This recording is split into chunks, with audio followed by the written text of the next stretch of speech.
E aí, cristão, a maldade, ela vem do homem? Tem certeza disso?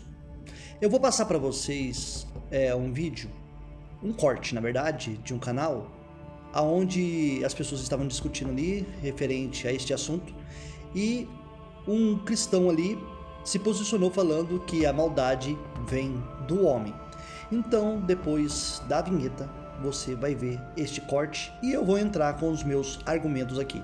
Você que não conhece este canal, não sabe do que se trata esse canal, você que está caindo de paraquedas aqui, eu peço para você que acompanhe desde o primeiro vídeo para você entender o progresso deste canal, para você não ficar falando asneira, como muitos cristãos entram aqui sem conhecer o meu trabalho e fica julgando as pessoas, né, sem conhecê-las. Então, eu peço que você entre no canal, assiste os vídeos, acompanhe conforme a progressão, o crescimento deste canal e para este que te fala, ok?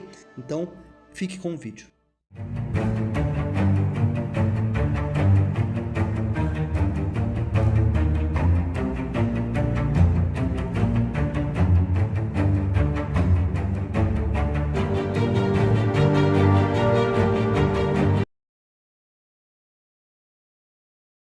Olá, meus queridos, sejam todos muito bem-vindos ao canal Questione. O meu nome é Luiz Fernando. Meus queridos, como vocês escutaram neste vídeo, era um debate ali no canal do Antônio Miranda, Teologia Reversa, e o crente ali afirmou que a maldade ela vem do homem. Então vamos lá. Quem que plantou uma árvore, segundo a narrativa da Bíblia, uma árvore do conhecimento do bem e do mal? Opa! Se havia uma árvore do conhecimento do bem e do mal, é porque o mal já existia.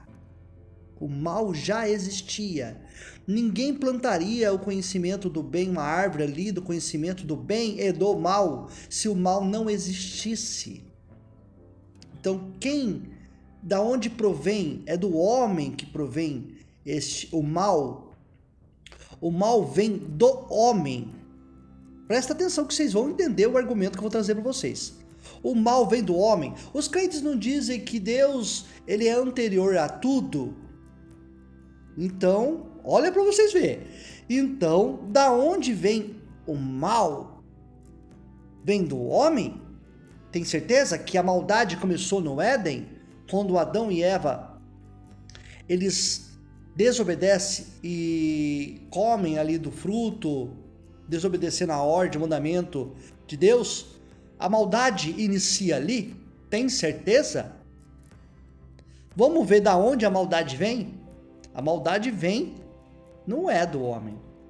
A maldade vem de quem plantou a árvore do conhecimento do bem e do mal. E os crentes dizem que Deus é todo amor. Deus é longâmino. Deus, ele perdoa todos os pecados. Deus amou o mundo de tal maneira. Não é isso o argumento dos cristãos? Então eu vou mostrar para vocês aqui que Deus não paga o mal com o bem. Não. Deus não paga o mal com o bem, como os crentes dizem, né? Vamos para os versículos? Mandamentos de Deus? Presta atenção. E falou o Senhor a Moisés dizendo: tira o que tem blasfemado para fora do arraial. E todos os que ouviram poram as suas mãos sobre a sua cabeça, então toda a congregação o apedrejará. Peraí, o que aconteceu aqui no contexto?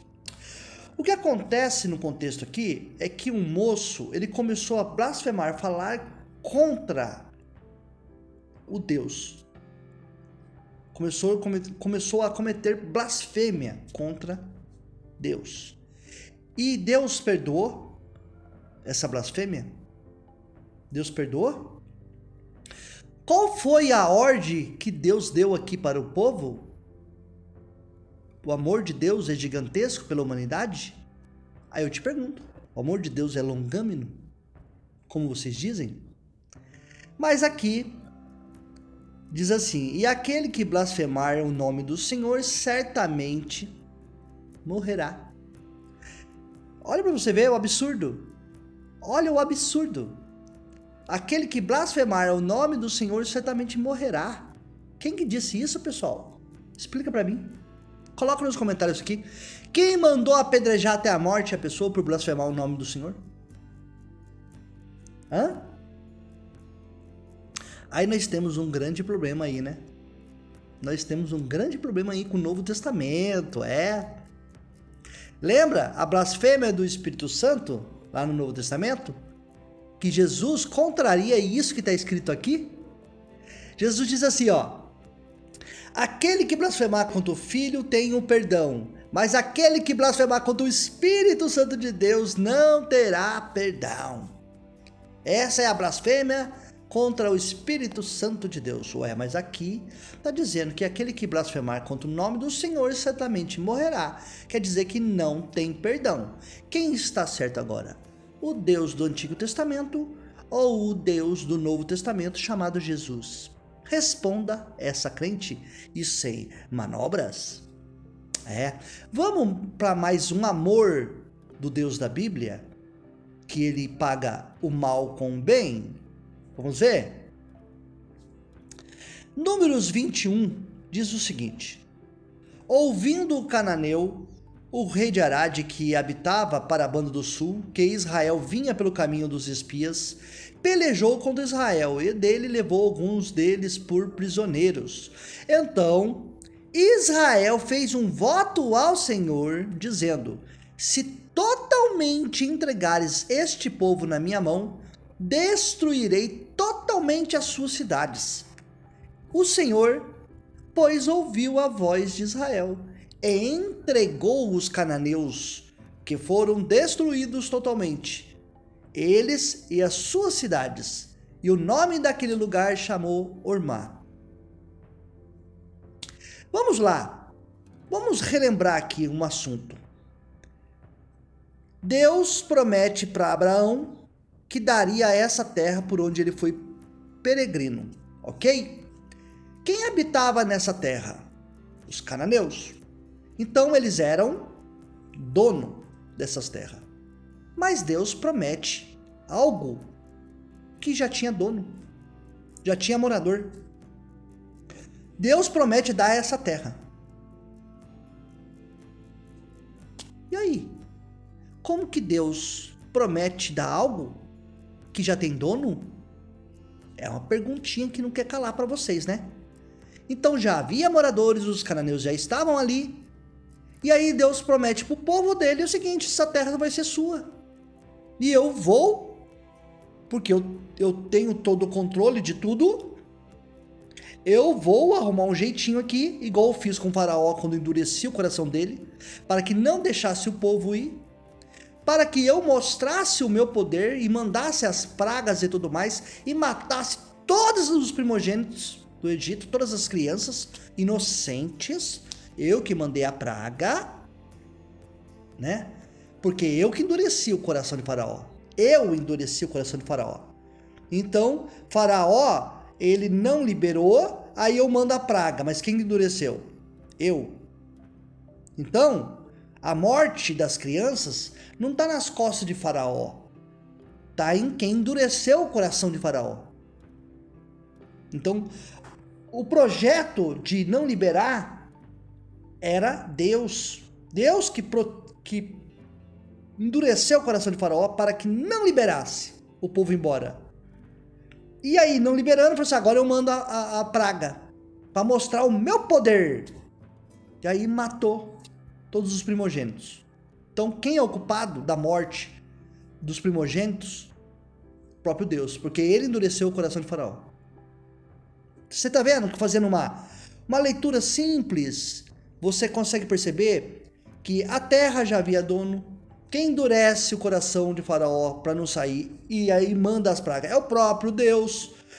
Você está conseguindo entender quem que faz as maldades na Bíblia?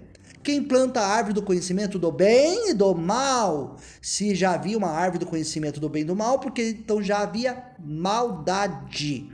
E a maldade começou lá com os seres humanos? Não, já havia pela parte de Deus, segundo a narrativa deste livro mitológico.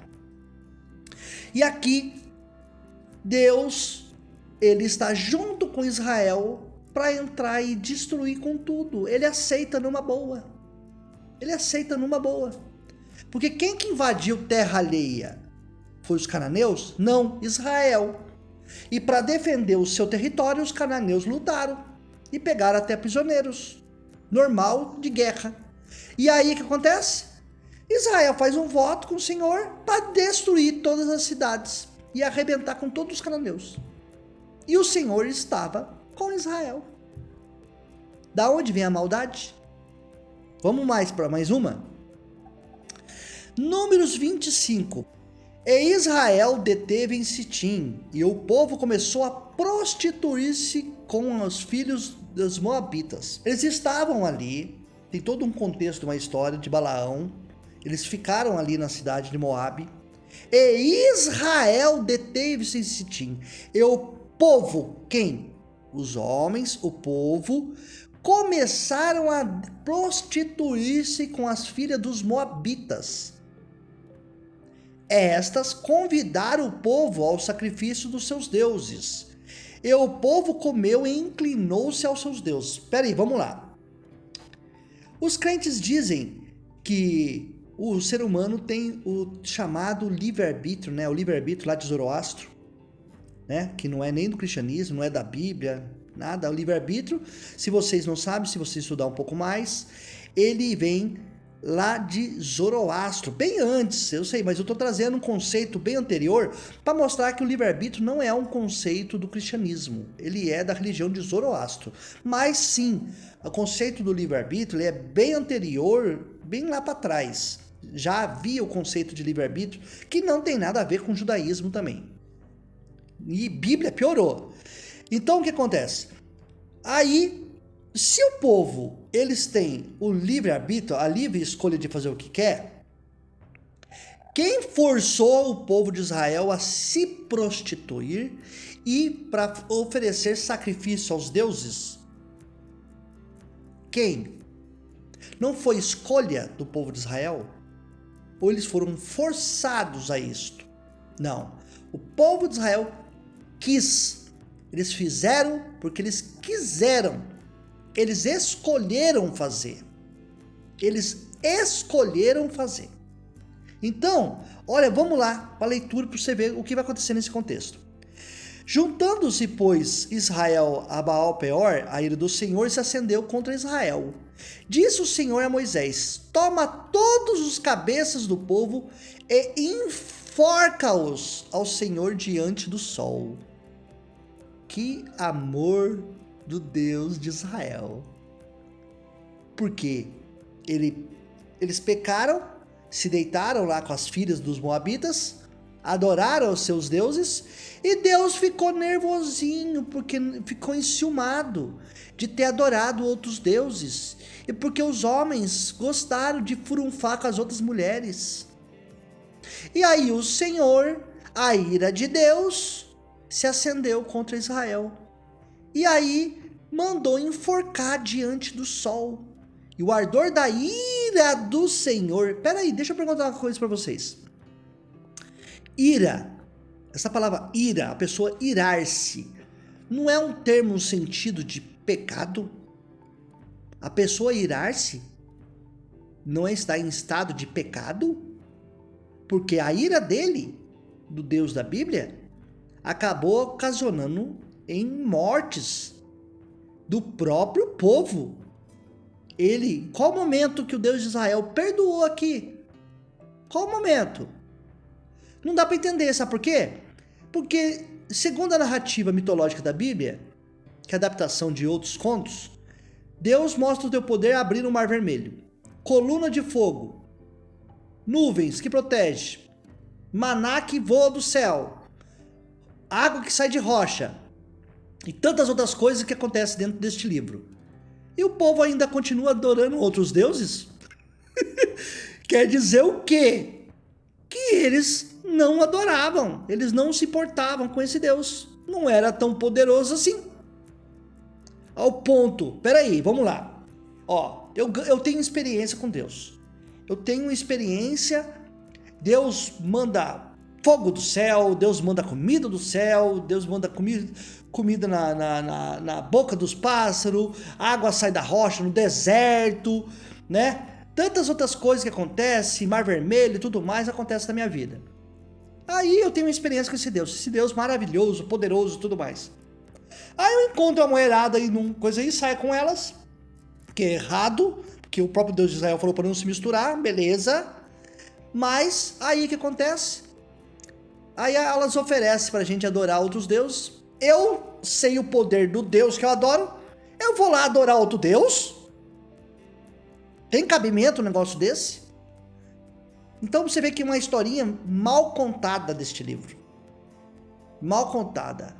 Mas, independente disso, dessa história ser mal contada, o importante aqui é mostrar para vocês da onde que vem a maldade.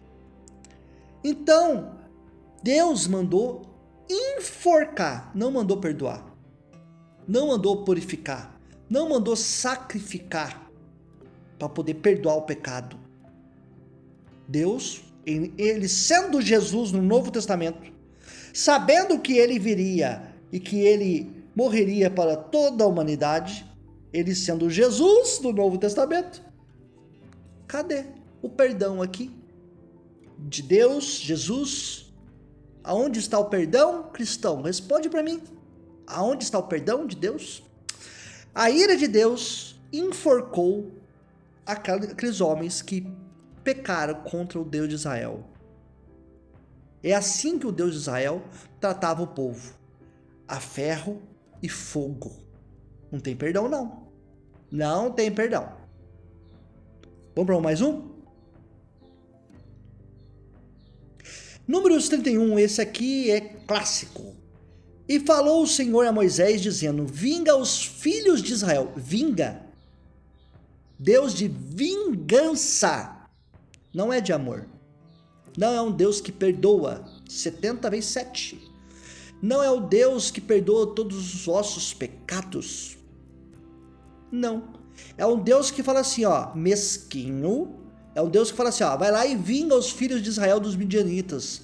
Depois recolhido será o teu povo, ô Moisés.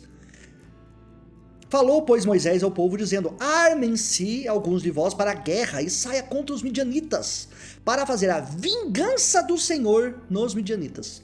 1000 de cada tribo, entre todas as tribos de Israel e tudo mais. Assim foram dados os milhares de Israel para cada 12.000 tribos armados. E Moisés mandou a guerra a cada tribo, sei lá, blá, blá, blá. Beleza. E pelejaram contra os midianitas como o Senhor ordenara. A quem? A Moisés. E mataram todo varão. Perdoaram todo varão? Quem deu a ordem aqui de matança? Opa, cara, eu tenho um Deus que manda matar, cara. É um Deus de todo amor? Ah, é o contexto de guerra daquela época, porque o povo de Israel... Não.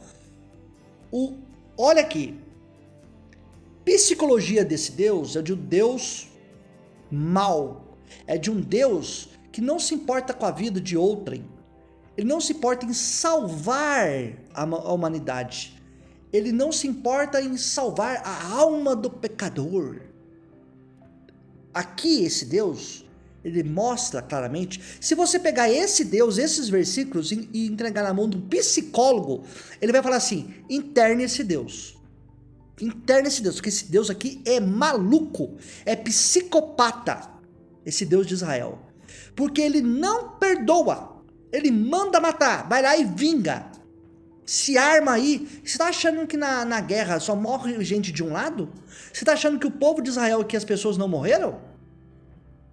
Ele coloca o próprio povo dele, segundo a narrativa do que está escrito, pegando como literal, ele coloca o próprio povo dele em risco de mortes. Ali pais não voltaram, ali filhos não voltaram, ali pessoas amputadas voltaram. E ali aconteceu de tudo, segundo, presta atenção que eu tô falando aqui, não seja idiotizado. Segundo o que está escrito aqui, segundo a narrativa, como está escrito como literal, como um contexto de guerra. Esse Deus, ele tem que ser internado com camisa de força. É um Deus mau. Vamos mais um? Continuando. Mataram mais além dos que foram mortos. E os reis dos midianitas, a Evi, a Requem, a Zur, a Ur, beleza. E mataram a espada. Porém, os filhos de Israel levaram presas as mulheres dos midianitas e as suas crianças. Também levaram todos os seus animais e todo o seu gado e toda a sua fazenda. Destruição total. E queimará a fogo todas as suas cidades com todas as suas habitações e todos os seus acampamentos. E tomaram todo o despojo de toda a presa, homens e de animais. E trouxeram a Moisés, Eleazar, o sacerdote, e a congregação dos filhos de Israel, os cativos e a presa, e o despojo para o arraial da campina de Moabe, que estão junto ao Jordão em Jericó. Eu te pergunto no final desse vídeo, o Deus de Israel